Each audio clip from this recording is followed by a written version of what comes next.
Happy Monday morning. Thank you for joining the podcast. And this podcast is going to be about one of the biggest Supercross issues today. And it isn't crashing, it isn't track design, or it isn't quite the riders. It's the gap between factory teams and privateers. When the leaders are lapping riders, it doesn't just change the race, it changes safety, strategy, and how competitive the sport really is.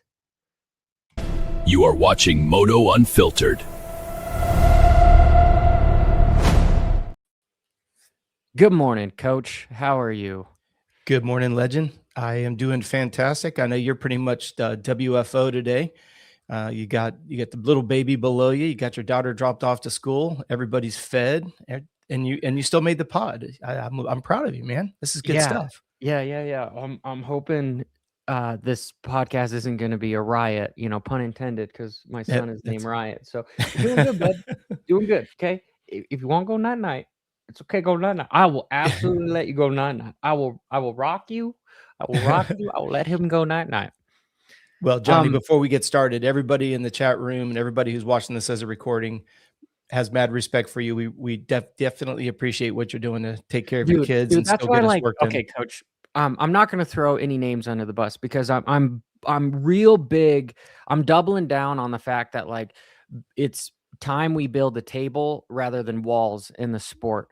And, if anyone saw my video about the privateers yesterday, we're going to elaborate a little bit more on that because I had so many ideas, but I just wanted to get something together, and people might not understand how long that stuff takes to in fact edit and make and produce and blah, blah, blah. But this minor tangent, as what I said about the press conference and how people, some media outlets are just talking about dude, we're doing 12-hour days. I so wanted to text. I was like, dude, I slept in my Corolla because I flew at 1 a.m. and got there at 6 a.m. and worked my all day long and then made it to the press conferences and then left at 2:30 in the morning, went back to the airport. I went 40 hours on no sleep and ran 10 miles, still pretty much owned when it came to viewership on the stuff, so I was like, dude, this is beyond just lazy. And I don't know where I'm going with that. There was some. Well, I'm gonna jump on, and I don't mean to interrupt you. It just goes to show you how authentic you are in what you're trying to accomplish, because you've seen the comments, you've seen the number of people who've watched your content, you've seen the kind comments when people do comment on the different things that you put out there, whether it's Instagram Reels, your membership area and all that. It does go noticed by those on this side of the camera. So on behalf of all of your fans, myself included, thank you for doing it. And what I think is so cool, anybody who's started a business, your eyes are on what you love to do, and you're not even caught up in the all this little grumbling and the sly comments that are on the side. I know I've kind of nubbed you a little bit. I think there's maybe 9 or 10 unique things that you've put out on video over the last 5 years, and now 8 of them are being duplicated by some of the big media. And like I texted you, duplication's the finest compliment. As frustrating as it is, it's still very annoying, Absolutely. But again, I don't own any intellectual properties, and the biggest thing is I got a shit ton of ideas, So as much as people are trying to keep up, my ideas keep spinning here. That's right. With my track video, what people don't really understand is this is a minor behind the scenes is I did that entire video with a bottle and a baby, right here. You don't see it on camera, but I've got the baby in here. And so but see, that's cool stuff for us, because now we'll go back and watch that video and go, doggone, check out Johnny, double duties here, So again, thank you, man, because it's a lot of time. It should have been better is what my point being is. It should have been better. And if we switch to the lapper situation, I mean, that terminology I feel is so degrading to the prowess of these elite athletes, saying lapped. And I've seen so many comments about oh, if you get lapped, you should get black flag.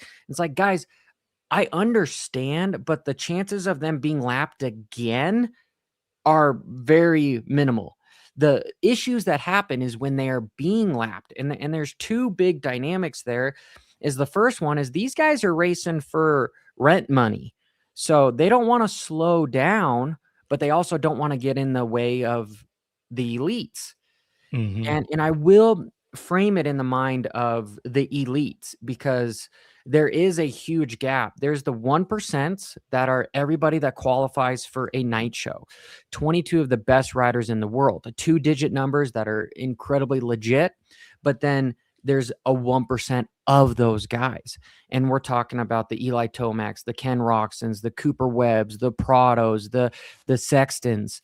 That is a very niche club. And people might have missed a little bit of my context. And Coach, I want to pick your brain and have you build off of what my thought was, because a lot of people, and this is very open, long-winded, but I need to get it out there. The Triple Crown would have been worse if it wasn't a Triple Crown, because you had 12 minutes on the track rather than 20 minutes plus 2 laps. If they had 20 minutes plus 2 laps on a track that was doing 50 seconds, dude, that would have been chaos. We probably would have seen a big accident. We already saw a few almost accidents, and one exactly. that Roxon caused, but I mean, Freezy, and there's, Cole Thompson, who is an amazing athlete. Like, people don't give those guys credit. And that's what that video was designed to do, is to kind of show a little bit about, hey, guys, it's not so much the talent here. It's so much about resources. And that's why I challenge the sport to grow to the point where it's like race day live, or the heat races. That's just pure qualifying, or get rid of the heat races altogether. Race day live is just qualifying for the top 15. That's just for gate pick. Then we do like 2 main events, get rid of both heat races, make it 1 main event for both 250 and 450. And then for race day live, it's qualifying for the main event for the stock class, which is now replaced by the LCQ. And let's take the purse that's 15 grand for first place for the Supercross, because Hunter doesn't give a shit about that 15 grand. I mean, we've had guys, Trey Kennard on here, Zach Osborne, say like, dude, yeah, like randomly that check will clear in like 2 months, and I'll be like, oh yeah, I won that race. But when their bonuses from their team clear literally in 3 to 5 days, they're more worried about the 100 grand or the 200 grand that they're getting, plus the salary of either 250,000 to upwards of $5 million. That's really what they're worth and working for. So move that purse, maybe even take the 250 purse, which is only like 5 grand to win, because most of those guys are on salary as well, and move that all to the stock class. So now you have the guy that is racing for 20 grand for first place, and the guy in last at 22 is making 5. Do you know, I wouldn't fast forward Peacock if I saw that kind of a race and that championship. I would keep track of it. I would wait for it. And then it would be like a reserve for guys like when Prado gets hurt, when AP gets hurt. Like, look at poor Team Ducati. Barsha's out, Dylan's out. Like, just say, hey, all right, let's take one of the guys from the stock class, move them up, giving them opportunity on an unlimited bike, not a factory production bike that everyone thinks that these rules are. No, make it literally a works bike. This is the F1. Make it F1. Okay, that's my idea. Coach, you go with it. That was 5 minutes that I didn't kind of say clearly on my video yesterday, but run with it. Everything that you said there is great, but it does need to be partitioned off. You've been saying for a long time, there needs to be, let's call it the premier class, i.e. all factory bikes, 18 guys on the gate. And then there needs to be a non-factory, plain and simple.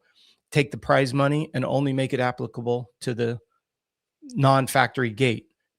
It would give exactly what Tomac said. If you're going to have laps that are that short, then you should only have 15 guys on the gate. So whether the track is long and it's not a triple crown, or it's short and it is a triple crown, your solution would solve both problems, plain and simple. The other side is the second tier group would get a chance to make money, which is great. The only challenge that I see, and this is a question that I've been approached by several investors wanting me to start a professional race team, but they don't want to go racing in the current environment. And when they ask me about putting a team together, what I always say to them is, I always want 3 riders for exactly what you said, Johnny. Let's say the 2 top guys are making 100 grand a year.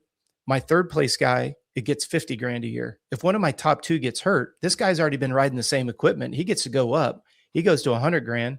The guy that gets hurt doesn't go unemployed. He goes down to 50 grand, right? So you got 3 people. So I can go to sponsors. I guarantee presence on the track.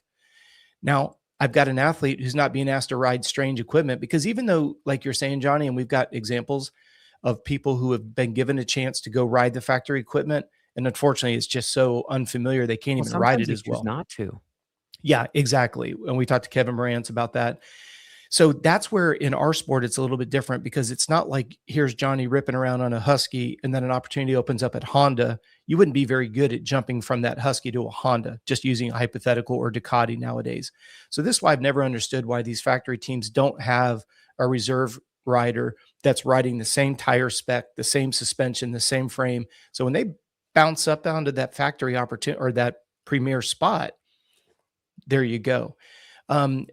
It's been here in the chat room. Nothing, I don't want to say like it's an original idea of myself, because it's been here in the chat room a lot here this morning.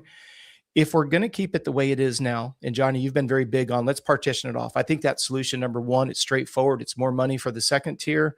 It's less headaches for the factory riders. Way more money. Way more money. Completely. And I want to dive a little bit more into that once you finish.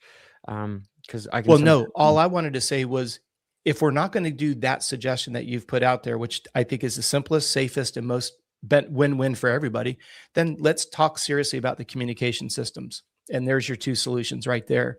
Now, there is one caveat, and I have to give Derek Harris with HP Development credit for this. I did not come up with it. I still believe that you've got to be within a certain percentage of the top guys to make the qualifying for the night show. And we could get into a whole conversation. We don't have 75 guys trying to get into the qualifier. I mean, you look at the qualifiers on Race Day Live, and there's 7 guys in the B practice, right? So they're doing everything they can just to doing all they can to fill 2 gates for the night show for the TV. So now we have to get into, there's a problem that the discrepancy between who's really legitimately a top 22 guy just to qualify for the night show.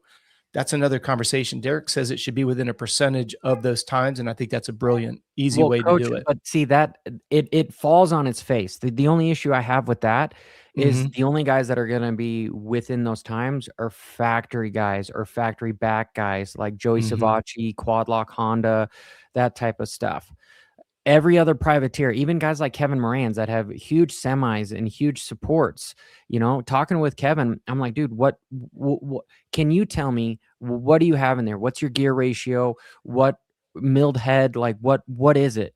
I know you can't have a stroker or whatever, but and he's like, Johnny, I'm running stock bikes because I can't afford, they need to last 17 rounds. And I'm just like, dude, why the fuck are you out here, man? Because you're already at a 20% discrepancy right there just on power delivery, right? Not to mention that factory unlocked ECU, And so that's why I think we need to be okay with having 12 to 15 factory guys.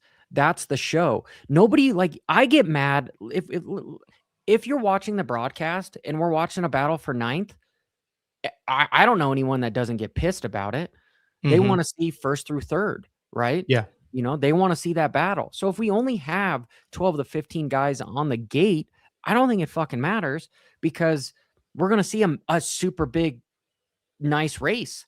And we're not going to see them catch up to these guys and be like, oh shit, like they're not getting out of the way.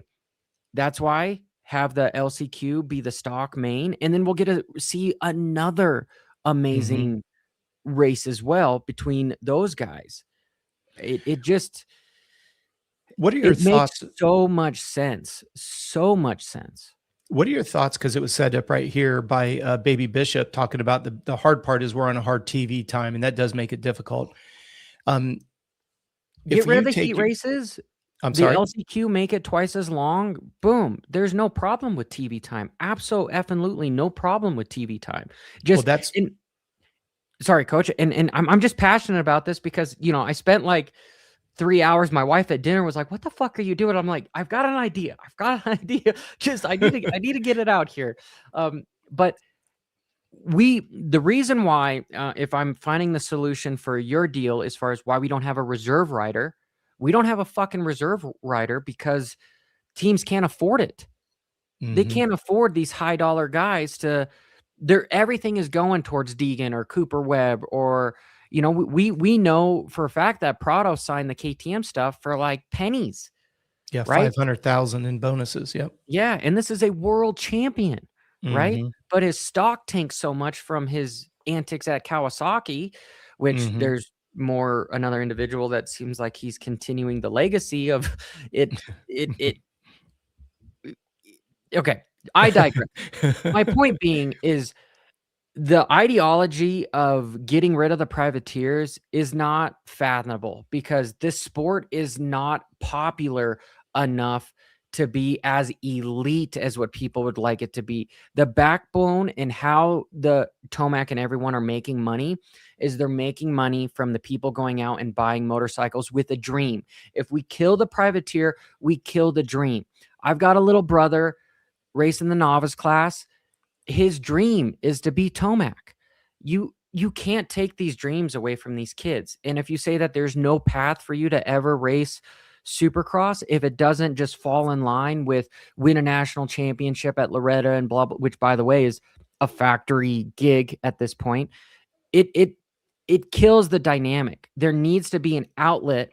And if that outlet was like, holy shit, did you see that Cole Thompson or Kevin Moran's made $450,000 in purse money throughout the 17 Supercross races, racing the stock class? Holy shit, I can go do that.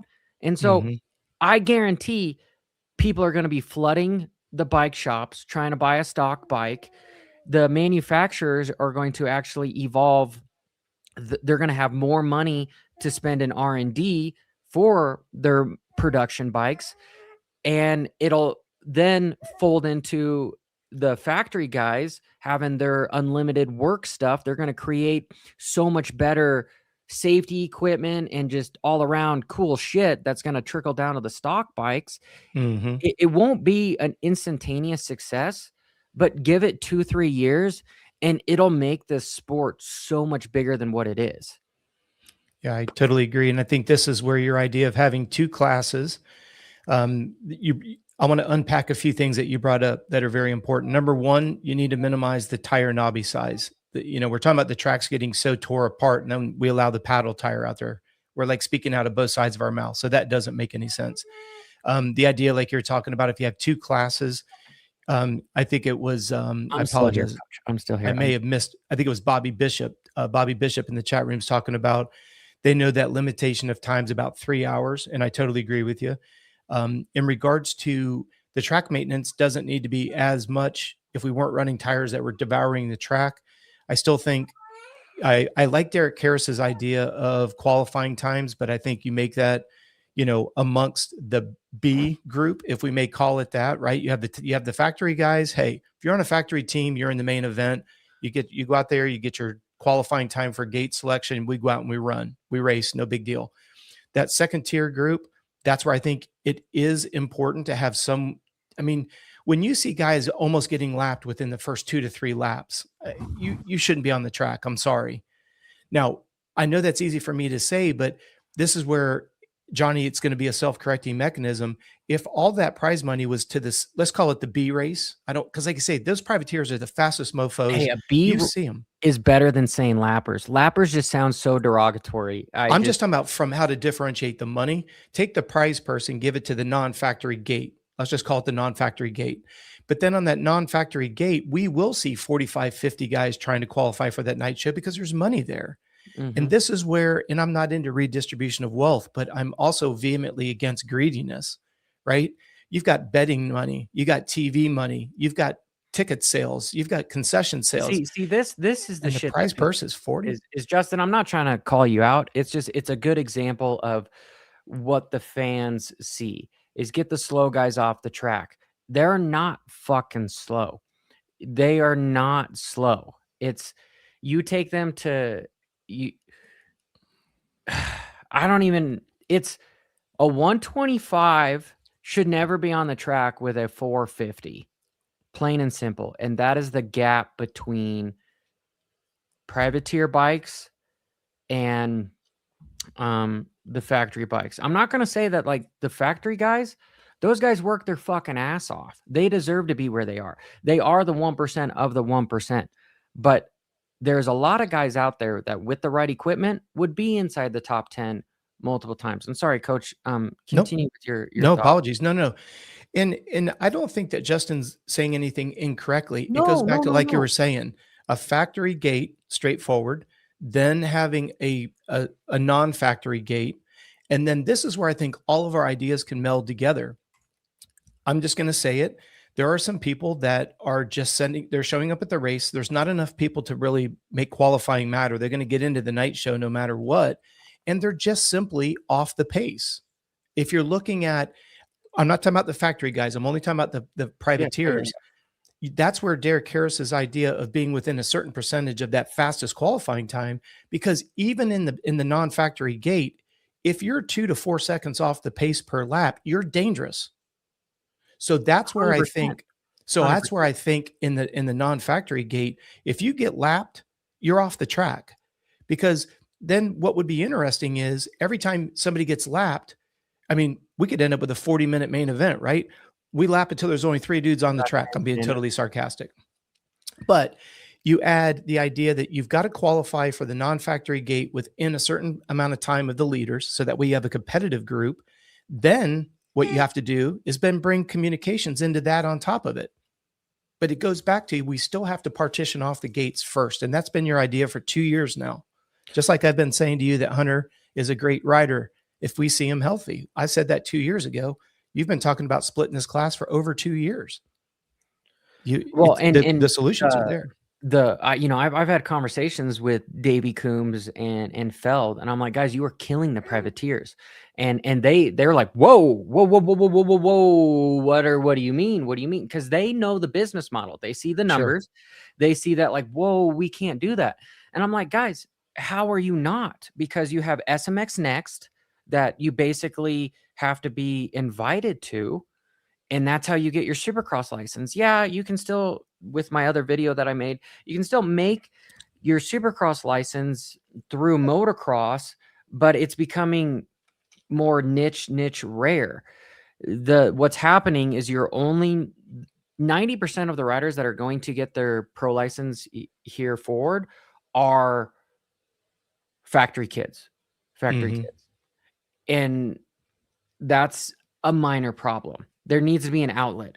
And whether or not like this, people are going to hate me for saying this too. But it's happening at some point where there's going to be enough e-bikes. Most of the manufacturers already have the technology. They just don't see the demographic ready for releasing it when it comes to having e-bikes out there. But the e-bike might be the stock class that we're looking for. And communications should happen sooner rather than later. But I feel like, not that it would save the sport, but it would just renew the sport with so much energy, where you were like, yeah, Tomac and those guys are elite. But also you look at like, it would give people more of an opportunity to have more heroes and more dreams. And it's people like the little person that's in my arms right now, that they're so innocent, you don't need to take their dreams from them.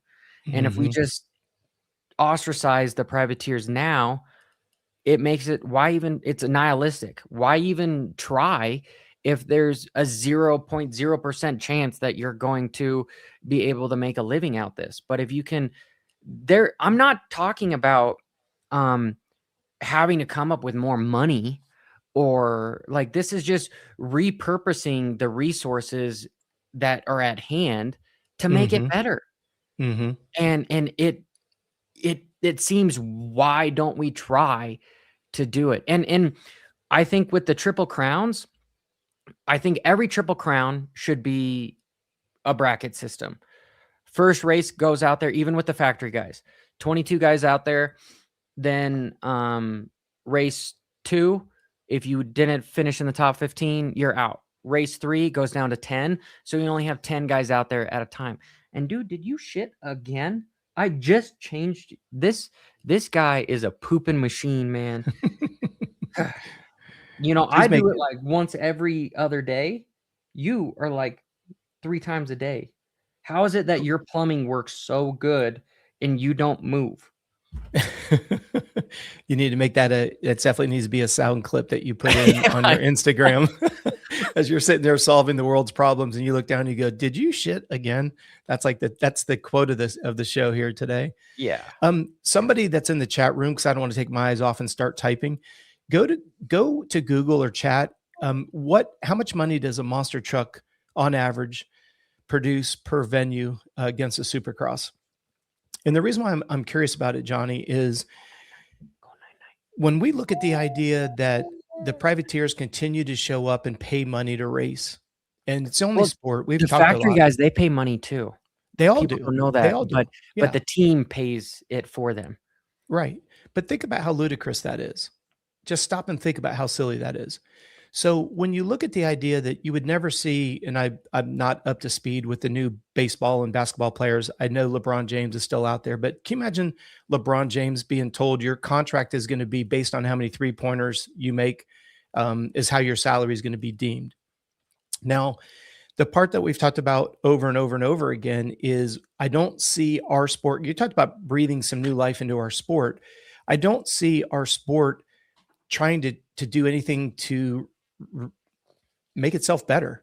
It's like, as long as people continue to show up, why would we change? I mean, there is a little bit that like resistant to change. Our sport has been resistant to change, but coach, like the conversations that I've had on the inside, like I said, like now they fucking have a whole different outlet called social media because they know that they need to work with people like me. And then also the big purse that comes on, you know, it's the direct response to World Supercross, regardless of what I've been told. I'm still going to minorly die on that hill. But there is things that are happening. I mean, there's stuff that I don't like about like every time there's a national holiday or something, like we're trying to be, the sport will always post something that's very neutral in everything. I'm like, guys, you are a sport. Like, just, I don't know. You get what I'm saying, but I'm all I was trying to kind of go down the path of is we've seen new influxes of revenue. We've seen bigger TV contracts. We've seen the gambling, and yet the price purse doesn't go up. So if we're talking about the idea that you've got your 10 or 12 factory guys, that's its own gate. And we're talking about the idea that we'd like to see the privateers base get bigger. Well, if we don't even have enough people registered to fill up, there's no qualifying. If you look at the B and the C practices on Race Day Live, there's just barely enough guys. It's like if you pretty much sent your check in, you're going to make the night show, which is part of the catalyst for why we have the issue that we have.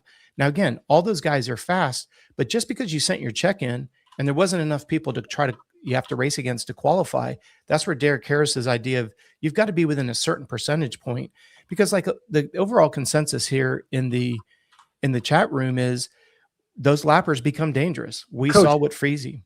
That is I would say a temporary fix. Like, it's a great idea, but it's not a temporary fix. Is having the times be so close. No. I think the time being close is in the non-factory gate. Oh, you're saying that the stock class should have the qualifying time cuts? Absolutely. But here's the key. We'll end up getting 50, 60 guys trying to qualify, because we always hear every year that there's more people trying to get in. Like Outdoor Nationals has to turn people away. They can only take so many pre-registered riders. And yet with Supercross, we're not seeing that. And it's, you know, when you look at the price of going racing, it's one of those, I wanted to continue on your thread of thought. Why is the sport not growing with more and more riders? Well, because there's no money to be made as a privateer, so less and less are showing up. And unfortunately, that's why we're seeing, hey, if you mailed your check in and you showed up, you're going to make the night show. Okay. And then, like the You want chat room another is saying, truth they become bomb? dangerous. You want another Yeah. truth bomb? Yes, please. Dun, dun, dun. Indianapolis entry fee, 37 riders. Okay. Yeah, qualifying only took 22, but here, let me go to Daytona, right? Let me go to Daytona. Which Daytona was wild, which was awesome, by the way. 40 entries. So, you know, when everyone was talking about I'm lost on your numbers. What did those numbers mean? it means that everybody that signed up Yeah. made it to the night show. They made money. I thought you were contradicting what I said. You're agreeing with what I said? No. I'm agreeing. Okay, I'm saying sorry. I everyone was saying, misunderstood you. like, hey, how look at how good Bobby Fitch made it into the night show at 42. It's like, no, he paid to enter and he got to race because he didn't have to beat anybody for the night show spot. And see, to me, this is what becomes the catalyst for what the chat room is saying. These guys become dangerous when you're legitimately 42. not on pace for these guys. You only had to beat 2 guys to make the night show. I mean, I feel like damn near I could beat 2 guys to make the night show, but no way in hell. Do I feel safe to be racing against Tomac because I'm going to be 6-7 seconds a lap slower than these guys? And I mean, and that's so. Do you see the compounding problem going backwards? These guys are fast. They're faster than heck. But when you're putting them against, like the chat room said, the 10 fastest riders in the world, that's when it becomes dangerous. Almost immediately. That's what I said. Move their asses to the stock class. Make it be a good, fun race that you can monetize off of. You can build drama around. You can sell this. And as it becomes more popular, because we get more identities and more faces in front of the camera, then more people will be like, you know what, coach, what happened? Was it 2022 or was it 2023, the outdoor nationals, when the attrition rate of the 450 guys was like subpar? It was like 9 factory guys racing, right? And so everyone thought that they're like, oh shit, I could get top 10 in a moto. So then all of a sudden we went from the measly like 40 guys trying to qualify to all of a sudden 90 guys. Everyone out of their woodworks started unloading their box vans and going to the nationals. And then you know what those people bring? They bring a small army of fans of 20 to 50 people that want to have their rider, their local hero. They want to see them succeed. And then you combine that with the influence of personalities, with the diamond under the rough, with like, hey, this is a random guy that has 200,000 followers, and now he's going to try to race Supercross. Boom, in the stock class, dude. It like, this is why I've emailed the sport so many times, and I've been like, guys, let me into some of these conversations, because you steal all my effing ideas anyway. Why don't you let me help? Make it better. Make everybody have more money. Because they don't want to share the money. That's the reality of it. But the pie gets bigger if you have more of it, right? It's the finance guy in me of the compound effect. Okay, it's 1% of $100 is $1, right? You know, but of $1 million, you're talking about 10 grand now. That's money we can start working with. Why hedge funds manage billions of dollars, and they're so risk averse, and they're like, hey, we just want to make 3%. 3% of $1 billion, that's enough to pay all of their yachts and blah blah blah. That's the point I'm trying to get across, is we can you're exactly right. You're exactly right. And monetize it better to where it grows the sport. And I'm not in this to sit around and be okay with as it is. Like, that's why when I go to the press conferences, when I'm always putting my best foot forward, because I'm like, guys, this is about entertainment, and this is how we can make this sport better, is we need to get more eyeballs on this. And I love, did you see what Tomac, who kind of mildly started this whole deal by having a call to action for at the press conference saying, hey, look, Feld, if you want to get me hurt, keep doing what you're doing. Yep. I thought he was beautiful. I'm like, dude, you have a voice. You have influence to where people can start listening and taking action. Hence why we're talking about this right now. I think it's great. No, I couldn't agree with you more. And J-Ro, thank you very much, buddy. He said that a Supercross brings in about 1.5, and the monster trucks will bring in 3 to 6 million. So if we just look at that simple model, what did he say? Yeah, coach. if you go up here to J-Ro, Supercross brings in 1.5 to 3 per event. Monster truck can bring up to between 3 and 6. J-Ro 341, JRO 341. And it's just, there you go. And thank you for that work, J-Ro. I definitely appreciate it. Now, I've been on, how many times have I been on this soapbox, Johnny? Why are we not duplicate? Feld owns the monster trucks. They own the trucks. Real quick, coach. I don't mean to pause you. Salty Dog says family members, ? Some of those guys go alone. I'm like, I get it, right? But I talked to Tristan Lane at Daytona, and I asked him, hey, could he run a GoPro for me? Because I wanted to do a privateer spotlight. And this was after I pissed off a couple other privateers, but we won't get into that. It was just like, guys, okay, ego, check it to the side, like what the fuck ever, Anyway, I'm digressing again. My point being is he was so stressed out because he's like, dude, people don't realize that this is my hometown race here in Florida, and I'm paying like 9 extra entries for my family to come watch, right? Because the sport wasn't giving him any of that stuff for free. He has a certain number of spots that he can get like pit passes and stuff for, but he was having to pay for those. So these people, they will bring a lot of family people and a lot of money, but a privateer won't fucking care if he's making 10 grand in the night show to spend 1,000 of it on people to come watch him win or get 5th in the night show. Buddy, go to bed. I think the part that we're missing so much is we're talking in thousands of dollars. And you look at Formula One and they talk in millions of dollars. It just doesn't make any sense to me. We're not doing anything to emulate success. I don't care if it's a ball and stick development program, a blueprint. I don't care if it's how do we grow the sport so that the teams make more money. This is where World Supercross has got a great idea. The more we grow, the more the teams make. I feel like sometimes we're talking around in an endless loop, because if we look at just trying to make a difference in the current challenge with the guys not making a lot of money, well, just split the 2 groups up and take the prize purse and make it for the non-factory gate. That would be step number 1. If you literally just took 1% of the gambling money and 1% of the TV money, again, I'm not into redistribution of wealth, but we're all there gambling. We're all there watching. We're all butts in the seats. We're all paying for Peacock to watch the stars of our sport, whether it's factory gate or non-factory gate.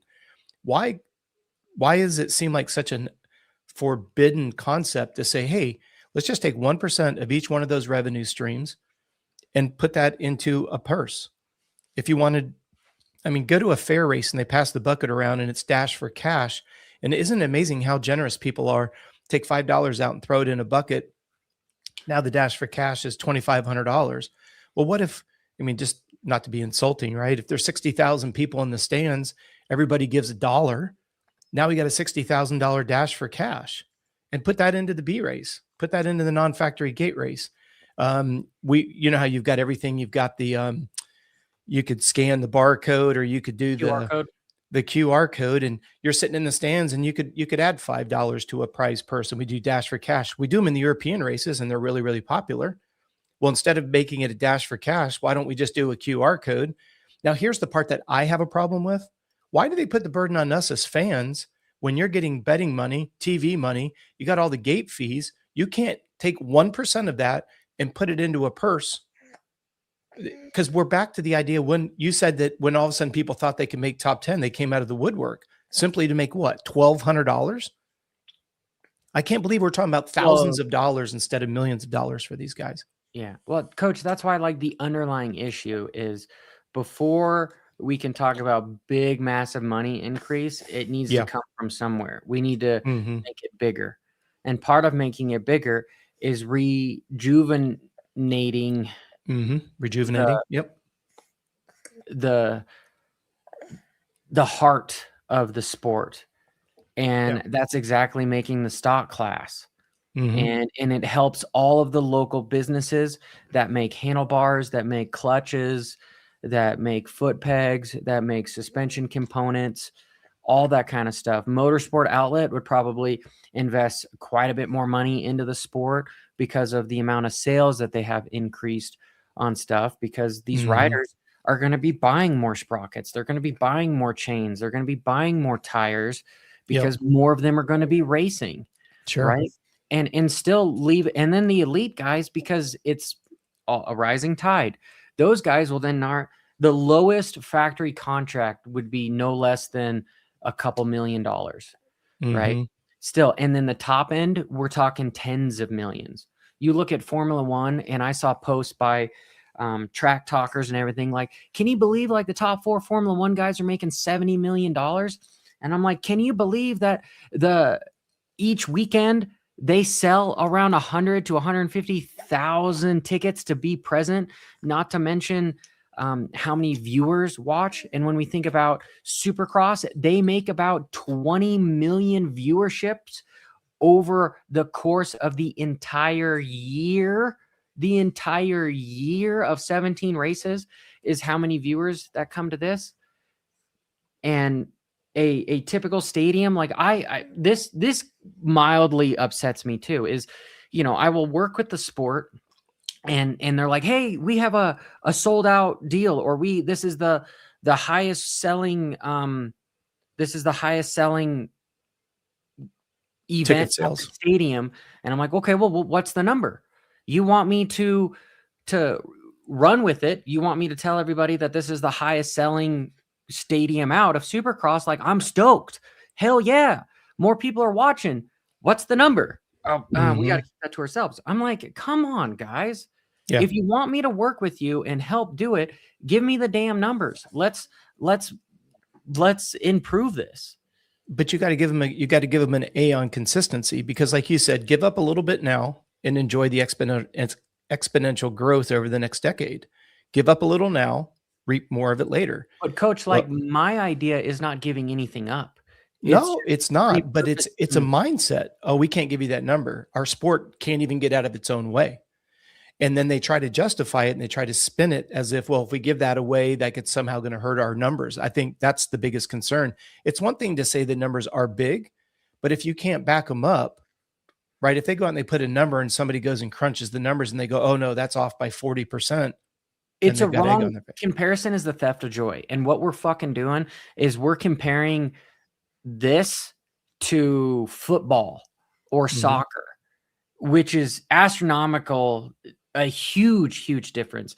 No matter what the number is, it's going to look bad if you compare it to that stuff. The best comparison is comparing ourselves to our past. So let's give me the fucking numbers that say, hey, A1, we had 4 million viewers. In 2025, in 2026, we had 6 million viewers. Now it completely turns the narrative from holy shit, like, look at how small we are, to wow, look, we're growing. And that's all that I try to do, is I try to just, guys, let's use what we have and let's You get my point, right? I'm sitting here with a bring up model, so you bring up something that we've talked about a little bit before, and maybe it's a good time to bring it up now. You talked about the idea that we can't be compared to soccer and football. I disagree, because I don't own a Formula One race car, and Formula One didn't just roll into conceptual ideas and become as big as it is today. So where did Formula One begin? How did they get to where they're at today? In regards to how many people are watching it on TV, how many people are in the stands, how many people, we've talked a lot about these F1 venues that are built, like the one in Abu Dhabi that's out in the middle of nowhere. Somebody correct me in the chat room if it's. What do you think those fucking facilities cost? I heard it was over $1 billion for the one in Saudi Arabia. Dude. And then how much is a lease agreement for one of those tracks? But here's where it's in line with what you're talking about, though.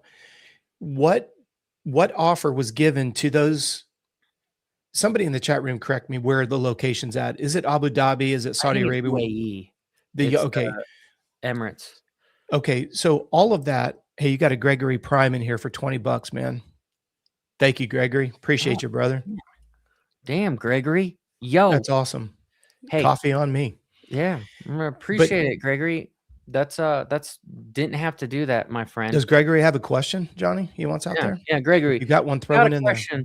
Let us know. I mean, I would do the phone call thing right now, but I need like 2 extra hands. and okay, so Bobby Bishop's helped me understand. Put it in the chat room if you got a question, dude. Yeah. Well, and the thing here is, I agree with you 100%, Johnny. And this is what I've been saying on the show previously. What was it that those investors were willing to build an F1 venue? Excuse me. What kind of agreement were given? Like you say, what kind of a lease agreement? And then somebody's making money at all different levels. When you listen to the Netflix show and they were talking about the idea that, you win the manufacturer's cup and it's, $100 million that goes to the team.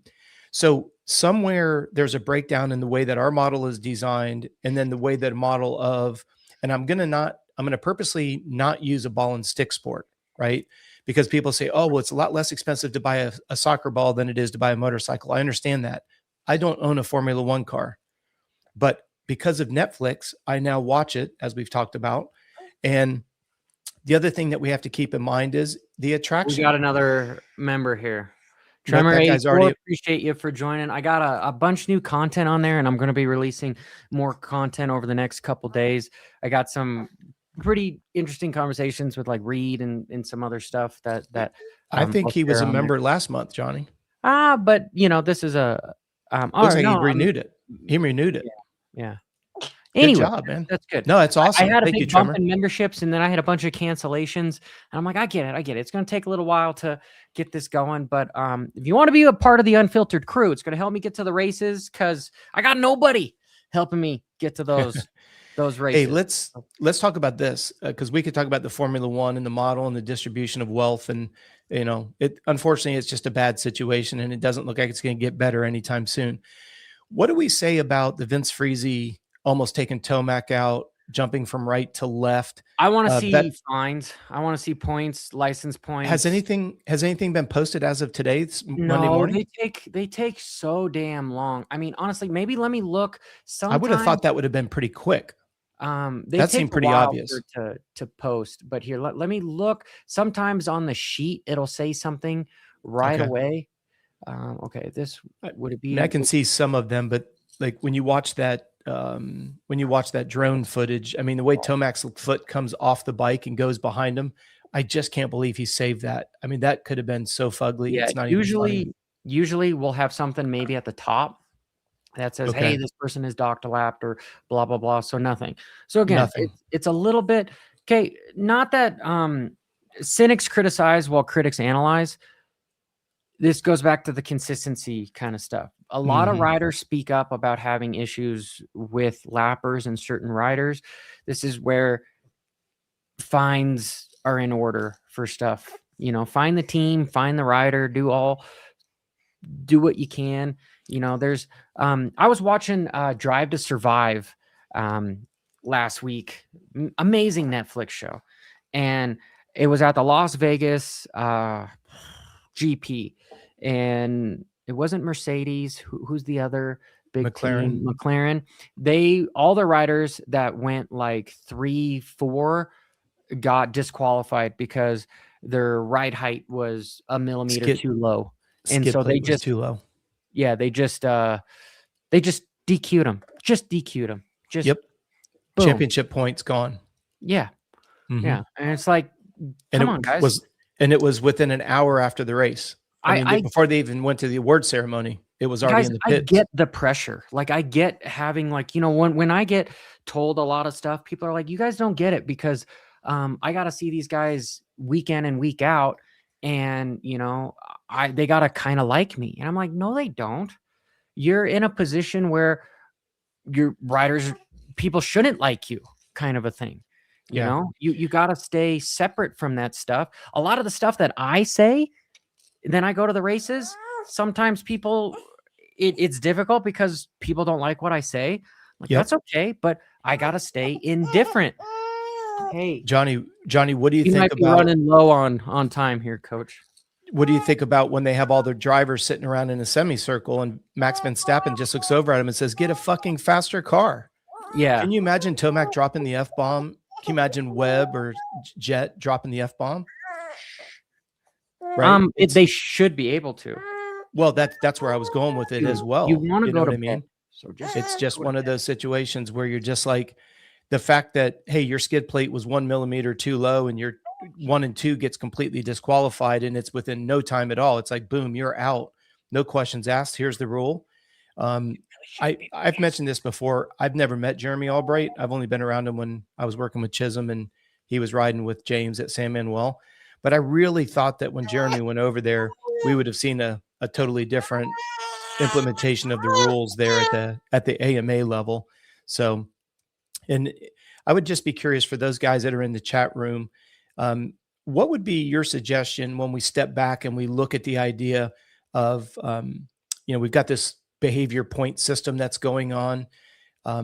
What are your thoughts about, instead of somebody being fined financially, at what point does it seem legitimate that they get suspended for the rest of the year, get a 2-race suspension, like literally physically get the person off the track based on these behavior violations? Obviously Vince Freezy's at the top of the list. Most people, when they think about doing silly things on the track, it seems like Vince is always there. I think sometimes Vince gets blamed for things that really aren't his, but he's guilty by association. I'm not saying he's innocent. I just don't think he's as guilty as everybody else makes him out to be. He's done some really silly things like we saw on Saturday night, but throw it in the chat room there. What do you guys think would be, based on this new point system? I call it behavior modification. Yeah, Robert Jones brings up a real good point. I'm surprised. And I will say this, Robert, it is without a doubt that Tomac's going to get something said to him. I won't say he'll get reprimanded, but they will definitely say something to him. I know Chase got ostracized when he's called the show a circus show.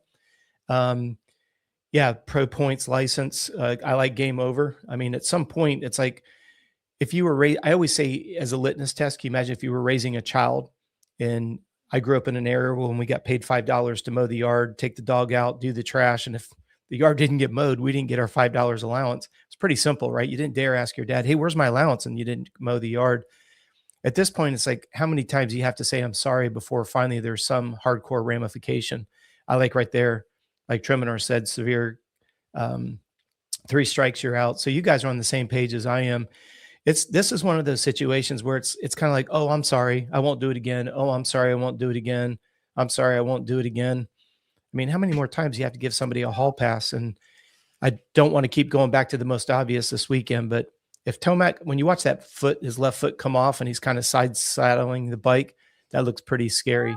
I just was surprised he was able to come to a stop as quickly as he was and not run into the rear of Tomac there. But Johnny, I don't know if you're able to see the chat room there. I was just asking how much is enough before you got to move on, but it's all good, brother. It's all good, dude. We might have to. It's the next generation. Whiner. Yeah, I feel like I'm raising a whiner is what I feel like I'm raising. No, he needs some food, man. Yeah. We were just talking about when's enough. I was right here. Yeah. I was okay. I didn't know if you were able to watch the chat though. From the, yeah. It's the license point, which is a little convoluted, where like I'm a big proponent to simplicity is the key to excellence. Why do we have to make it so complicated with, you have like 11 license points and, you basically have like 6 warnings, and it's like, it's no real different than what it's been before. It's just repackaged as something else.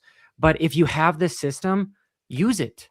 And I think Freezy already has had like 2 or 3 license points removed. This is another deal.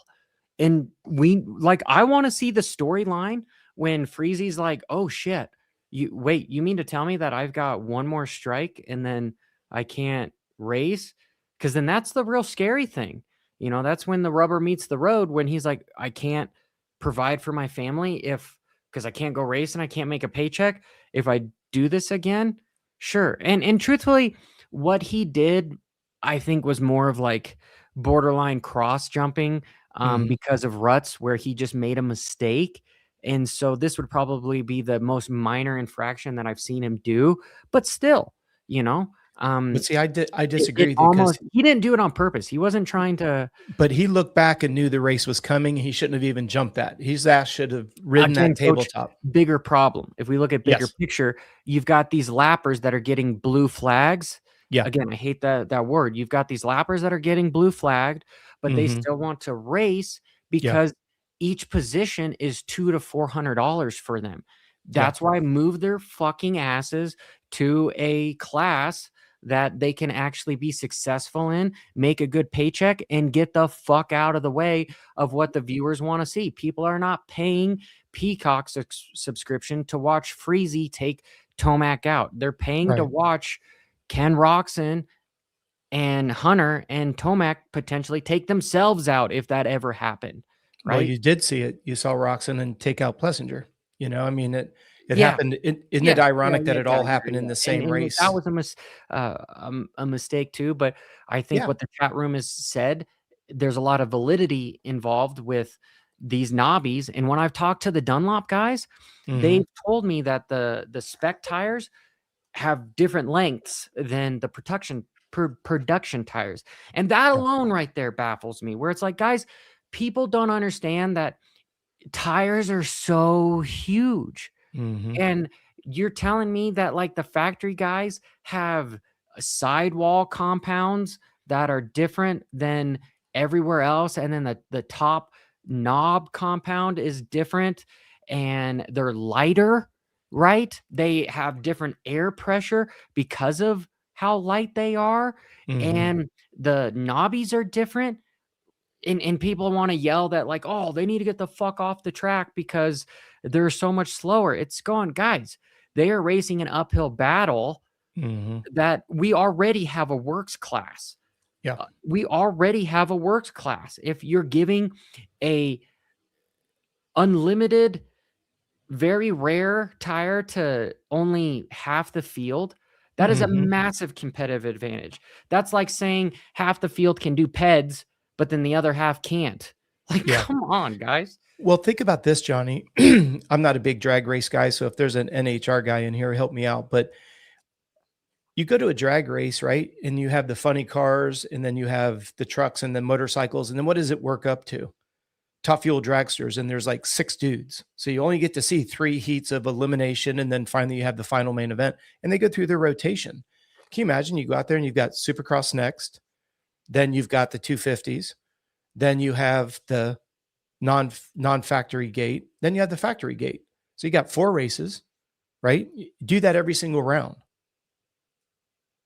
And then you look at the idea that people go to NHRA, they're not mad that there's not all day top fuel dragsters out there. They get built on the anticipation of, man, those top fuel dragsters are coming. Those are the big dogs. We all come to see it. Run what you brung. There's no limitations. Holy cow, that's faster than heck. And then you start putting all these things together. It's just about redesigning. And it goes back to the track. If the track's getting devoured by the tires and you're not going to change the tires, then do a little bit of grooming in between each one. Change the time schedule. Now, I know it's difficult for TV. I think Treminer said there that Ken had made a mistake, and that's the difference between, 100% agree. Johnny showed in that analyst post race, Roxon's rear wheel kind of sliding out there, and Roxon didn't do anything intentionally, and thank goodness Plessinger's not severely hurt, because that could have been Could much you uglier. imagine if that section right there was the triple? Mhm. You know? It would have been Malcolm and Barsha all over again. Mhm. And so you start putting all these things together. There's some self-correcting mechanisms, but I don't think anybody would have a hard time realizing we come to the races and we're going to see 4 different shows. We did it. Everybody in the chat room, I need Congratulations. I need hashtag WFO. The 6-month-old is asleep. We Amen. fucking did it. You did it, brother. We did it. Can I have the podium speech? Because I Yeah. feel like I deserved it. This right here, this was sweat, tears, agony. It was earned. It was earned. The little cutie in my arms, he's out cold. Yes, Yeah. we did it. For Gregory Prime, no, we're not saying that if a privateer got works tires that they beat Jet. No, that's not what we're insinuating. It's more the idea of let the factory class bring all their exotic parts that Johnny always highlights, and then let the privateers bring what we can afford. And at least that non-factory gate would be a little bit more, there'd be a little bit more parity. And if nobody on the track is allowed to run paddles, then the track maintenance crew wouldn't be pulling their hair out trying to keep the track prim, excuse me. So Well, Greg's on fire this morning, bought us a coffee, and now he's correcting us. yeah.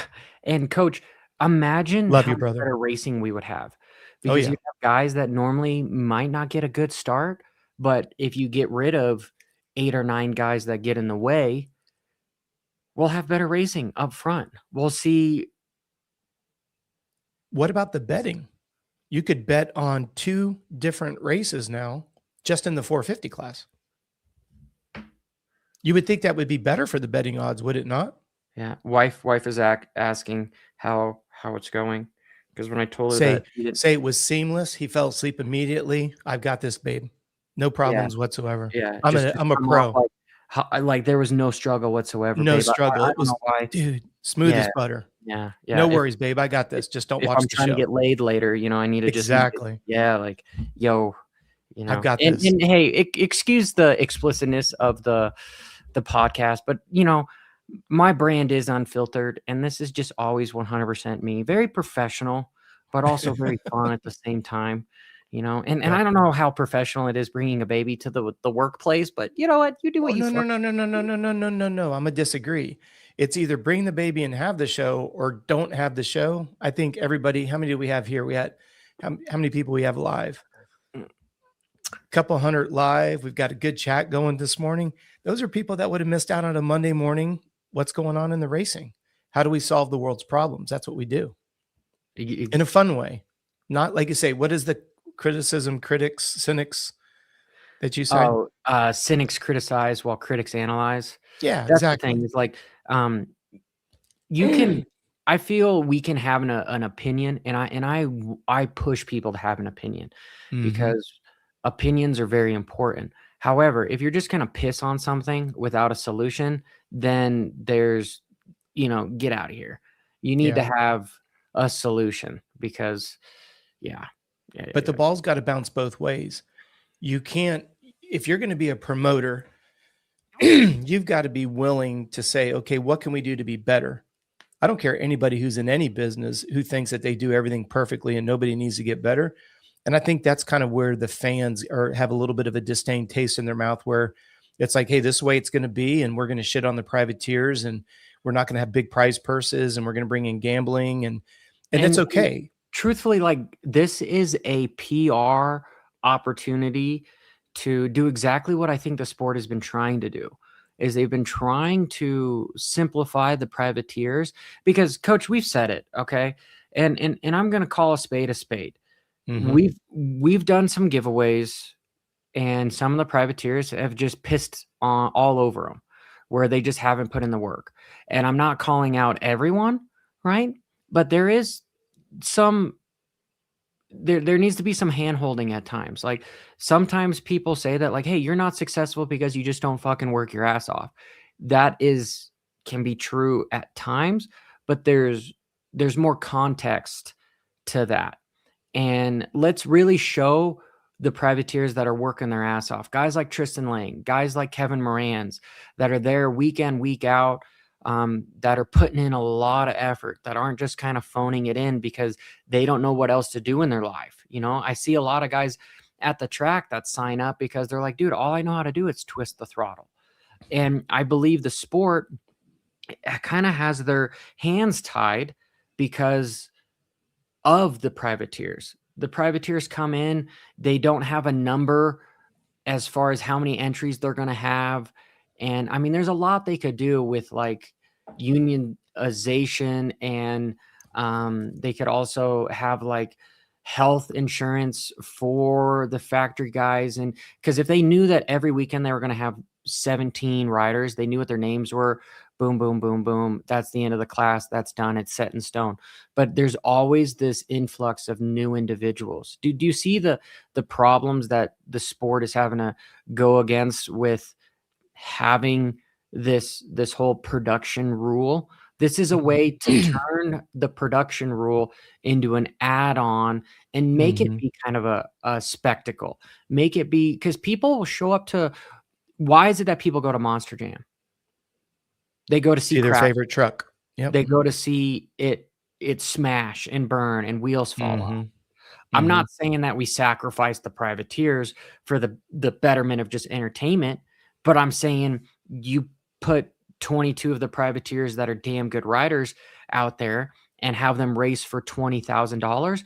We have a minor kickback of the Monster Energy $1 million cup with the dynamic that is just going to grow the sport without trying to come up with any new money or anything. All it is doing is asking for somebody to reutilize what's already there. Let's take the time, rewrite a few rules, make a new format.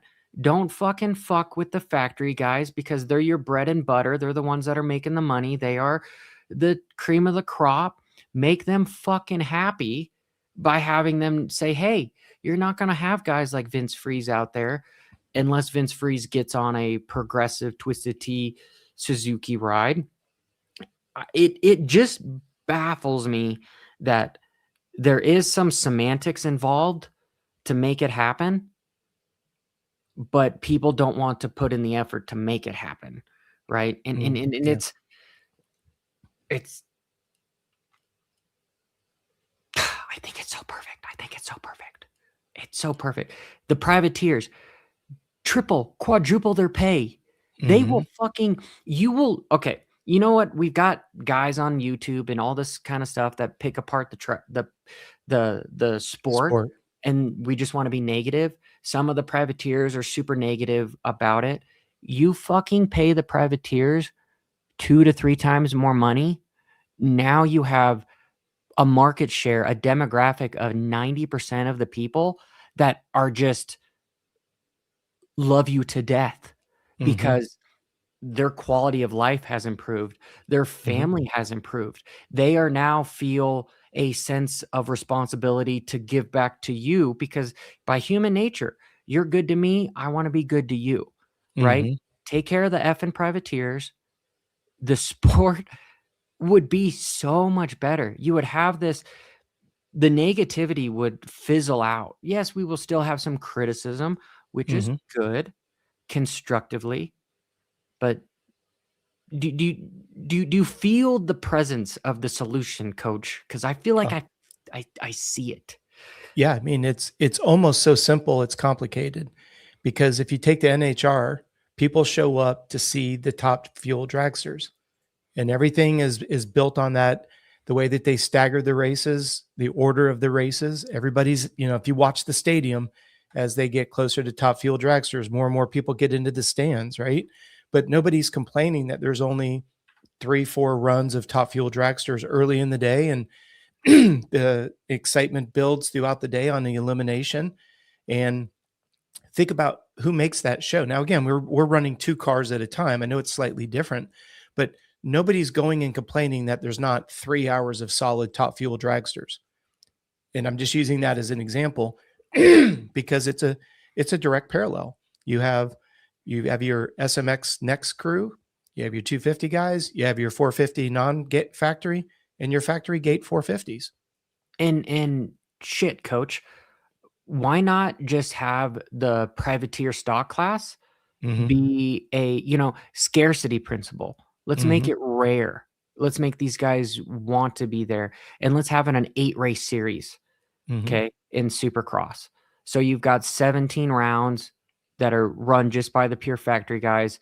You've got 8 races for the privateers. The sport is actually saving money because they're not having to pay out all 17 rounds, or they could make it even a PR.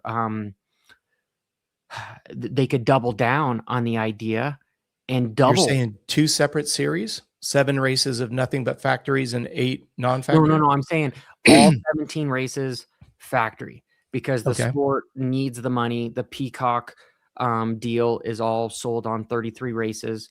That's what they need, right? But then for the privateers, let's have it be scarce. Let's stock class is only 8 of those races. Okay. What if you added a little bit of a caveat? Have it be regional. You can't register for the race except based on your zip code of where you live. So when we go in the Northeast, you get the Northeastern riders. When you go south, southeast, you get those area riders. So that way the show has that story of the non-factory gate for every round, but it's more regionally based. So you can't have somebody just go and do Dude, all 17 rounds. and I'm saying, Because the scarcity principle, I love the scarcity principle. well, and I want to get with what Justin is saying here too, but to bounce off of your idea, again, we're talking about simplicity. The regional might make it a little bit interesting. I say, let's just make it so simple. 8 races, 4 on East Coast, 4 on West Coast. You take the purse from all of the 17 races because the factory guys don't fucking need it. Good point. And you double down. Now it's 40 grand to win a stock A main. Could you imagine that? Kevin Moran's or Tristan Lane winning 40 grand for one race in one night. Yeah. Viewers are going to fucking tune in for that. They're going to tune in for that. People are now, going what do you do to fill in the TV time? Because you've got a 450. Do you run a 2 moto format for the 450s? Because you've got that 3-hour window of time you've got to book. Does it have to be 3 hours? Does it have to be 3 hours? I don't know the TV obligations. I don't know if those are the kind of dynamics that I think you could figure out. Oh, But what about the person that pays, excuse me, $100 to get into the stands and only sees 2 hours of racing for $100 when they're used to seeing 3? Let's maybe move. You could, or finish your thought. My bad. They could add a fast lap challenge. They could. There's so many ideas that they could do for stuff. Because truthfully, like what Justin is saying, is race day live. It's too much. I don't know who wants to watch 3-4 hours of race day live. It's too much. Viewers are, Coach. Why do you think in movies, like, old school movies, you used to go through like 10 minutes of, hey, this movie here's all the actors, all the names drop. But us millennials with these reels and shorts, our hook time is simple, is quick. A fan, I guarantee you, probably there's a small percentage of the people that watch race day live and then also watch the mains. Here, let's say that I'm monetized in the sport. I'm influential in the sport, and I don't even fucking watch race day live half the time because I want to hang out with my family and everything. Like it's too much. Okay, so you can condense some of race day live onto the main show. Then you're getting both sides to stuff. And to answer Justin's question here, as far as like the qualifying stuff, there is no more heat races. Okay. Let's just do qualifying in the night show where here's the qualifying. Watch these guys learn the fucking track or whatever during the night show. People would love to see guys struggling a little bit and boom, boom, boom. That's their gate position. Okay. And then the qualifying for B and C, that's the qualifying for the main event. So then you see, hey, you had 40 or 80 guys sign up for the stock class. Only 22 of them are going. Get rid of the heat races. We don't need effing heat races. Okay. Why is it that motocross used to have qualifying for motos and then it just went to, we're just doing qualifying and then that's the moto. Do the same shit for Supercross. Make it simple. Make it crossover. Yeah. I couldn't disagree with anything that you said there, and then we're back to filling up the show.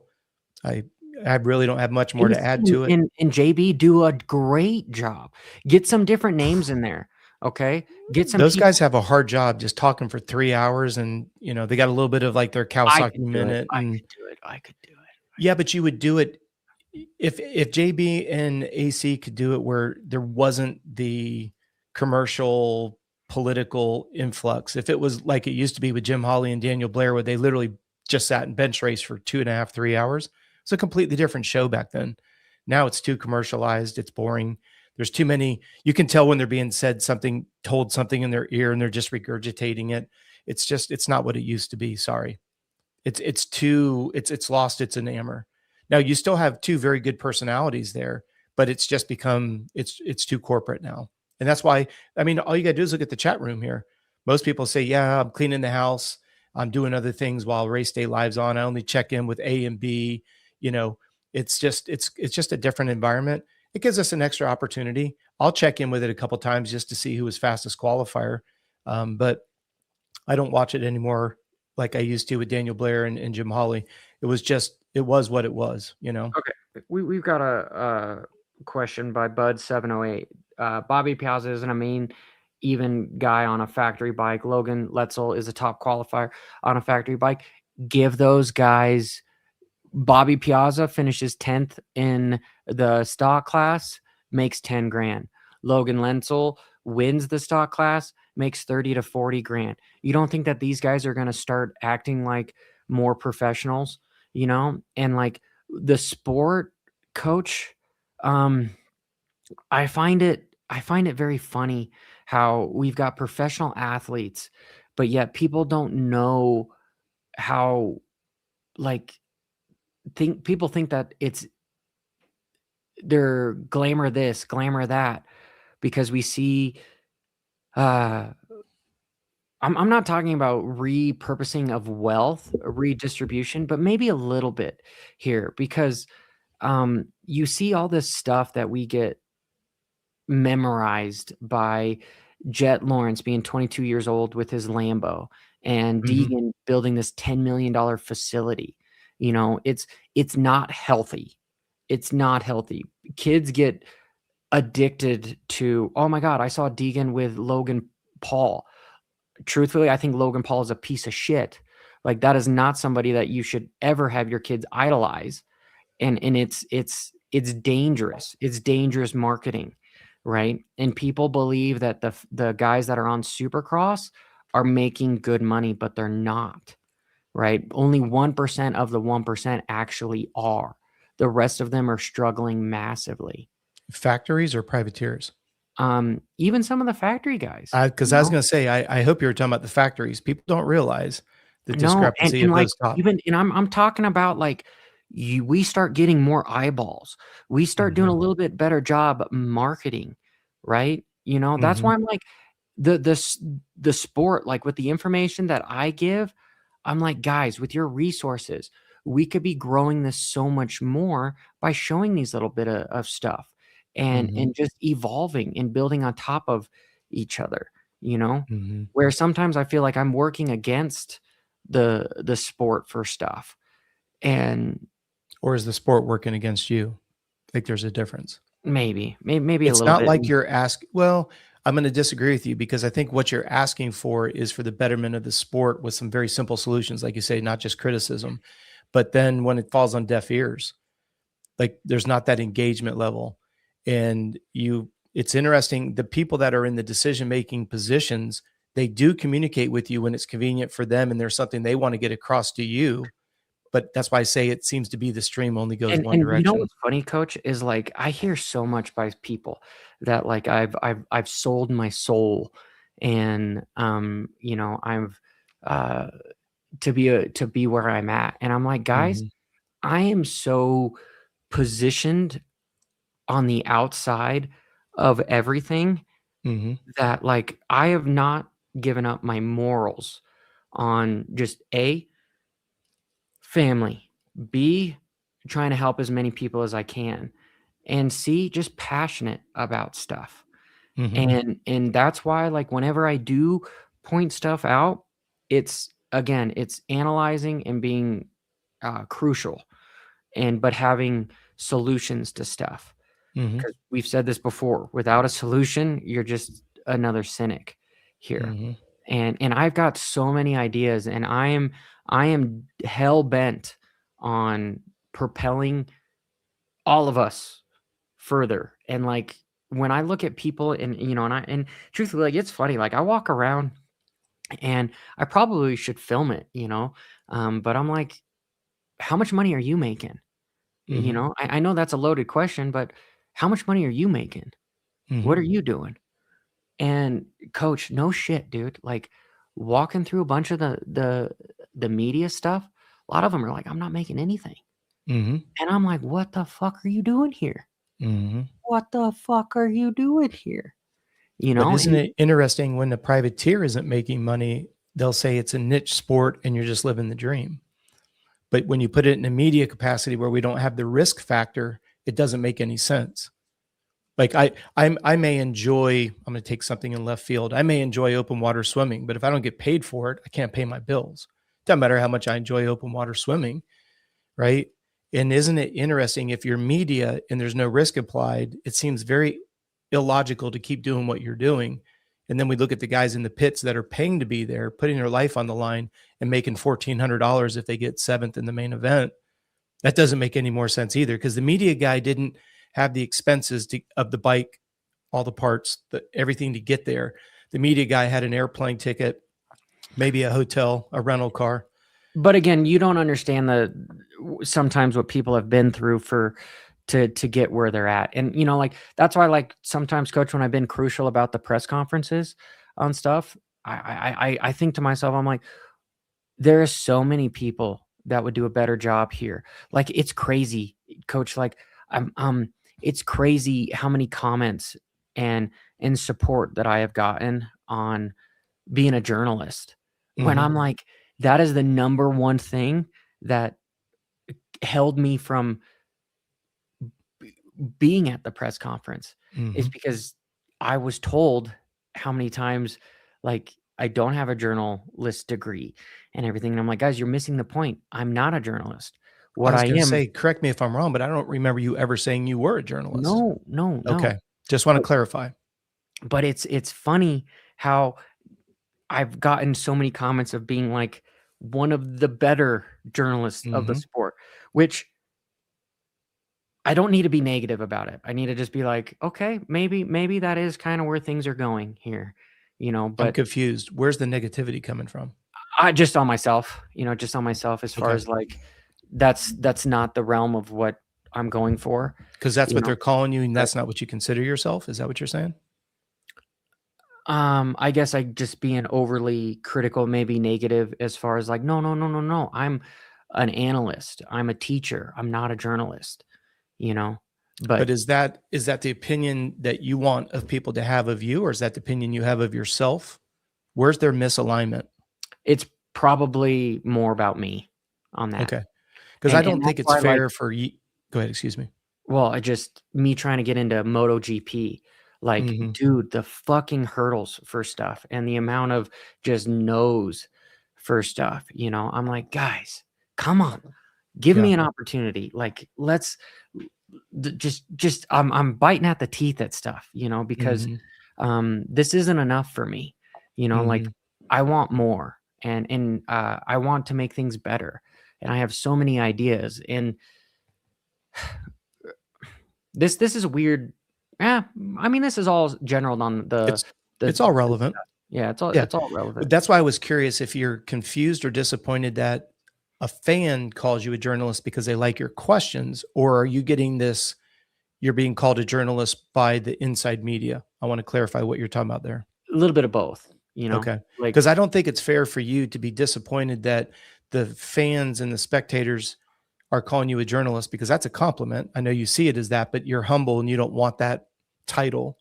But yet, read your comments on your Instagram. You're like, you're the only person that asked the hard questions, and those are great questions. And then you're the only one that asked the best questions. And, you know, dude, there's some other. the coach, the crazy thing is people don't get, like, the amount of time that I put in Mhm. to We stuff. as spectators do. We pick it up big time because Um, it's so deep and so no, I'm broad. talking about, like, I've got a keen eye for racing, but the stuff Mhm. that I'm bad at is the journalist side, the asking the questions, the stuff like that. So whenever I go on a race,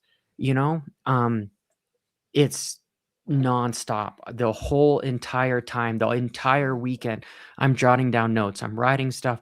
I'm writing ideas on, hey, this is a good question. I saw this happen in this. How do I reframe this in a way that comes across unfiltered, but very Mhm. direct, but also personal, and yet respectful? Like, it's it's not phoning it in. I'm putting in more effort at this than I ever did racing a motorcycle, which Mhm. is baffling to me. You know, I was having a conversation with my wife last night, and I was like, "Baby, isn't it funny, like, when you try to do something for yourself, with kids, how much fucking work goes into it? Like, hey, I just wanna work out for 20 minutes," but you're like, "I gotta feed the kids. I gotta make sure that they're alive, and I gotta clean Mhm. the house. I gotta do all this shit," and then you finally get this stuff for you, and you're like, when you didn't have these little people, you're going, "If I was this productive and disciplined, oh my god, the shit that I could have gotten done is." Well, what's the invention of necessity, right? What's the mother of invention, rather? Necessity. You I find a way to get it done. And I want to loop back around to what you were just saying because it's so important. We are talking about like the AMA with the implementation of the rules and Jeremy Albright. And I'd love to if he'd come on the show and share his opinions on things and why I he should can or ask can't. I should ask him. Because I like I said, I've never met Jeremy, but he just seems like a salt of the earth kind of dude. The question that I would He's have very is, cool. remember when they were bringing in ex pros? I don't know if they were calling them consultants or whatever they were doing, and they were supposed to be like a sounding board on track safety and design and all of that. Have you Yeah, heard any Todd more was doing traction some on that? stuff. Because I've heard I can give 3 people that I know that were hired to do it, but then they would do one race and be one and done. What do And you see, what that's baffling, coach, because you can't why get is it baffling? no, it's baffling that it's one and done. Why? You Why, in can't your get opinion? anything done first Exactly. step. It That's why it I was just asking. even if you're trying to memorize something, the human Mhm. brain needs at least 7 consecutive iterations to make it become more into, I guess, from short term to long term and, you know, muscle memory on everything. Like, you gotta be consistent. Coach, you've taught me that, like, "Hey, Johnny, if I wanna run a 1:28 half marathon, I can't just do 1 hero run a week. Like, I gotta put Mhm. in a lot of fucking time," you know? Um, success, is when preparation meets opportunity. When you only do Mhm. fucking 1 race at that stuff, you can't change shit. But if you do Well, not to interrupt you, but are they doing one and done because these are professionals. They've got more times on a practice track than we have in our entire life, right? So when these guys come in on one race and they see boom, boom, boom, boom, they see 4 things that need to be fixed and they voice it and it falls on deaf ears. That's been my experience that they're like, "Look, I tried and pretty much was told no, so I'm not coming back again." There's persistent I can there's give you go ahead, excuse me. nope, nope, excuse me. No, I can give you 2 or 3 people that I know showed up for one race and said, "Look, this isn't gonna work." They could already feel the resistance and they didn't come back. I know there's a couple of people that have done it like 4 or 5 times, and again, no changes were made, so they packed their bags and left as well.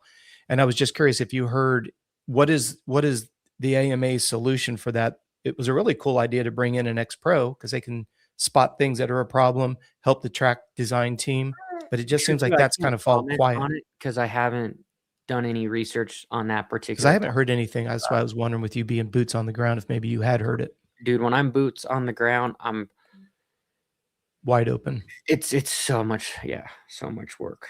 Yeah. Well, it's just these are you look at today's conversation, if we just emulate the NHRA, let the show bring the big dogs in slowly but surely, bring the money over, put it in the B race. We could talk even about like the Well, SMX next. coach, that's investing back into your product, I Yeah. believe is what it Yeah. is you're investing back into what makes the money. It's Mhm. like if you look at line items, Mhm. who's the number 1 line items that are, costing the most? It's guys like Jet, guys like Tomac. They're very expensive line items. But if you look at the privateers, they're the ones bringing in the money because of the families, the Yeah, buying. I disagree on that one. I No, no, think the no. Jets, from a marketing standpoint, they're bringing in more money than they're costing. The privateers don't bring in as Okay. much value as the top dogs do. But to your point exactly, it all goes into one pot eventually. Yeah. And that, like you always say, let the tide raise all boats. That's what needs to be happening. And that is like you were saying earlier, like the Deegans and the Jets, buying their own private property and doing the Lambos and stuff like that. Is that a bad It's a thing? false sense. It's perception versus reality. Okay. The perception is that, oh my God, look at these. But if you think about this, this is two guys of, I could use 8 billion people in the world, but like if you want to try to have like actual statistics of people that out of the 8 billion people that race that are in the world, what do you think of that are motocross guys, motocross supercross guys, talking about maybe 50 million, but still we're talking a very, very, very low percentage. So again, comparison is the theft of joy. And what we're teaching the youth is that, hey, this is what you can expect to make it at this level. And it is so far in between. When I even like look at Levi Kitchen and these guys are making $100,000 a year. This is not I'm buying a $10 million mansion type stuff. Yeah. But in order to get there, we got to change a few things. And all I'm asking is for the betterment of safety and commercializing, monetization, sponsorship, advertising. Let's, if you don't want to spend any more money, let's repurpose. Holy shit, dude, you're growing teeth. That hurts. I feel a tooth. The next stage. And that's the easy solution. Yeah, there's some rigmarole involved, but no more LCQ. Yeah. No more. I want to address what Nani Caddy's saying here about you forming a committee.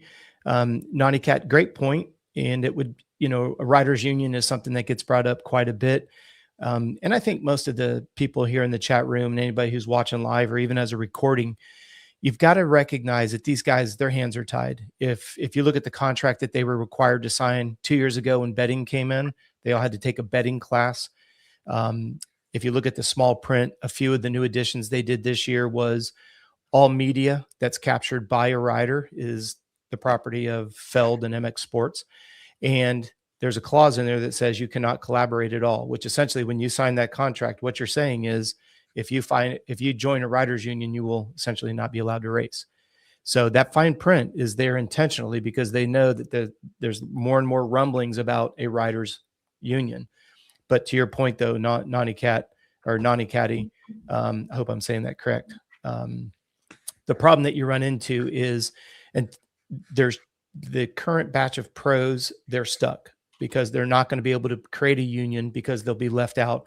Here we are talking about creating a separate class for them. They won't be allowed to race at all, period. And that's saying, like the path of least resistance is how you first get stuff done. This is the path of least resistance. Even if they don't even move the purse, which I think would be ludicrous because the missed opportunity for moving the purse is the precipice. It's the keynote to success for this strategy to move into place. It's marketing genius is what it is to reframe this stuff. You want to get ahead of World Supercross, you make it to the where it's like, hey, I've 2, 3, 4x'd my popularity.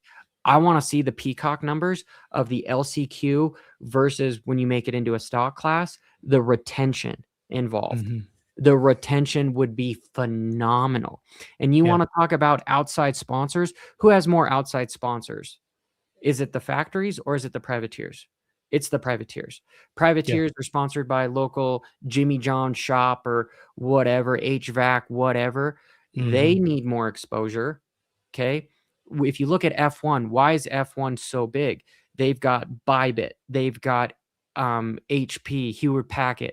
They've got Dell. They've got Amazon Web Services. They have these huge corporations. They've got Meta. They've got these huge corporations. What do we have? Who is the biggest outside sponsor in the sport today? Progressive. How much is or a sport or an energy drink? Yes. Yes. Right. That's it. But you give more TV time and you can prove it. You can sell it to more people that like, hey, we actually got more views for the LCQ stock class than we did the main event because the main event might have been boring. And truthfully, that's why I will end on this, Coach, because this guy, I need to change him because he's getting ready to get out of here. The press conference, it's a missed opportunity by all the effing media, because everyone in this is the issue that I have with most of the legacy media is people are all about building themselves up. Okay. Rather than your job is to build the sport up, which will build you up. Okay. Your number one product is Hunter, is Tomac, is Ken Roxon. Bring back the podium, get them to mingle, get them to say interesting things. Boom. This is sold as drama. This is reality. This is what we need to use. When it comes to the LCQ, the reason why nobody fucking watches the LCQ is because there's nothing at stake. There's no narrative behind it. Okay. Right. You create a stock class, you create a dynamic that people want to get involved. They want to follow. The retention goes up. You have now a program that, like, truthfully, here, I will just be straight up. Some of my analytical videos, when I've been pressed for time on some stuff, I'm like, fuck the heat races. What am I going to miss in the heat race? Start editing. Yeah. But the story is the main event. If you put in more main events, you've got, as a producer, as a corporation, a broadcast company, an entertainment company that Feld is, why don't you double down on the opportunities to make a show, right? Because the heat races are not the show. The LCQ is not the show. Like, in all reality of the 3-hour show, there is 40 minutes of an actual show. Why don't we fill in the 3 hours of an actual show that people don't want to miss? It makes perfect sense if you're trying to. Well, here, add one little dynamic to what you're talking about. Netflix was offered to Supercross. They turned it down. And the discussion is because Netflix doesn't pay the Formula One race teams to have the Drive to Succeed, program, but they know the marketing advantages of it. So they let them do it. So that's a question that I've got a lot of concerns about. The other thing that I'm concerned about is, in the world of law, right? Whenever you get a pre-existing case, they use that as the grounds for the new. And you look at over the years how MXGP has just systematically gone away with, hey, we have no prize purse anymore. How many guys are on the gate now? 16, 18 guys on the gate. The idea that now the MXGP and Ustream and those guys, they now put a clause in there that you could be fined if you don't show up because you get sick. That's what scares me about the sport, is the trends and the patterns are not moving the sport forward. I feel like if we use some of the changes that have happened in the outdoor nationals are very similar to the changes that we've seen in Ustream, and all the way up to and including Motocross Donations, some of the things that were done. There was some editing to the trees at Budds Creek that were at the demands of Ustream, and yet the fallout and what's left behind of that. There's just some trends and patterns that scare me when you get down to the grassroots of what's going on, because history has a tendency of repeating itself. There's a couple different race series that emulate one another. There tends to be about a 10-year lag in between the two. And that's what scares me the most right now, is like that little clause about no collective bargaining. The idea, the little clause that your content is our content. The little clause that if you don't show up, you're now going to be financially fined. Yeah, intellectual property. They're trying to, number one, they're, what's the right word? Is they're trying to keep what they have rather than create more. And I'm confused by that. Elaborate on that if you don't mind. They want to keep the trademark of Supercross and everything. Like, they want to keep a hold of what they have rather than putting their efforts to creating more. Right? Like, what's the difference between the trademark and a GoPro video out on the track is the possession of Feld and MX Sports versus that being Kevin Morantz's video? Because he's not allowed to put that out. Well, I mean, nobody is really allowed to put anything.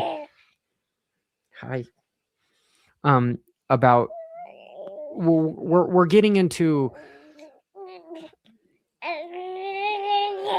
litigation and more lawyer terms that I don't really Well, know. but I'm just saying, like you were But talking about earlier, like they're trying to make sure that nobody is bigger than them. I would say it's a but defense.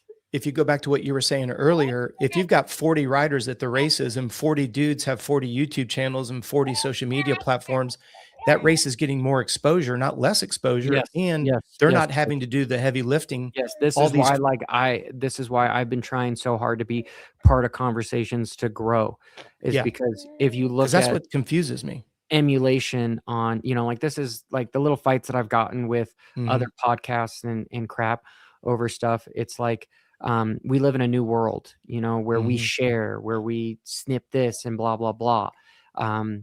It's you respond or react or copy what I'm doing, it eventually gets back to the original owner. Mhm. Okay. But people, old way of thinking, old corporate is thinking that like, no, you're taking it away from me, when in reality it's a full circle, and that's what all But it's those a YouTube short, and that's my point, is like the sport is resistant to change, and we are, there's squeaky things that are being forced to change, right? But mhm, I want to come from not desperation, but from right. abundance. Yep. And abundance is creating more, sharing more, giving back more. Okay. And then desperation is trying to control what you have Mhm. because you're scared of losing it. And that's the huge 180 that I think everyone needs to have the eyes open for stuff. I guess where And I'm confused is like at Daytona, we picked up 3 more amateur number 1 plates. So we're at 428 number 1 amateur plates. Am I going to be disappointed that those guys give me a bone by saying thanks Complete Racing Solutions for all the work? Because I look at the fact that if I'm Feld or if I'm MX Sports and Johnny Hopper's got a GoPro video, I don't see that as taking away from my event. I see that as growing my event, just like Chase DeShiel and Sammy Hawk and those guys, Jacob Hawk. These guys won the championship and they put it up there. Why would I be disappointed that they threw me a bone and said thank you for that? That's the way I look at this. It's my, if you have GoPro old dog, video, new it tricks, belongs to them. coach. Sorry. Old dog, new tricks. Okay. I think what it really boils down to, and I apologize for interrupting you. And guys, this has been the most difficult podcast to ever produce at the moment. I know this person doesn't think so. He says, nope. He's been a trooper too, man. You got to give him credit. Yeah, He's fallen asleep and woke him back I up. got to, but we're going to end it here. Yeah. And can you brop, brop, brop, Well, Johnny, on behalf of everybody here, man, thank you so much for doing Daddy Daycare with us. Thanks for bench racing. Thanks for all you do. And a big shout out to everybody in the chat room. Yeah, Please like and subscribe. Join Yeah, the conversations. hit like, subscribe. It does help the algorithm. And if you haven't been a member, I'm not trying to be And Johnny's guys, marketing guy, but it's huge. It's last thing, coach, because what we're doing is, again, I'm getting the point across because sometimes people can misinterpret. So it's best to just be context complete. What we do is when we are critical on the sport, it's not because we want to break down the sport. It's because we have high standards and we want the sport to grow. That's the number one thing, is we're not here to build walls. We're here to build tables. And like when I was at Daytona, there's 80 seats in there for media. And I got hit up by a bunch of people of like, how do I get involved? How do I get involved? I sent them the media application. Okay. I want to be in, that's why I'm trying to go to MotoGP and all this other stuff, is I want to be involved in a place. I just want to see more and see how big this is and take what I've learned there and put it into Supercross and the sport I love. And there's ways that we can do this. And I'm overwinded, but that's the point, is none of this goes without a solution. It's always about, yes, I get it. He's like, Dottie, shut the fuck up, dude. Like, in my diaper. I know. Don't tell, your first word is not going to be that. Your first word is not going to be that. All right. I appreciate you, brother.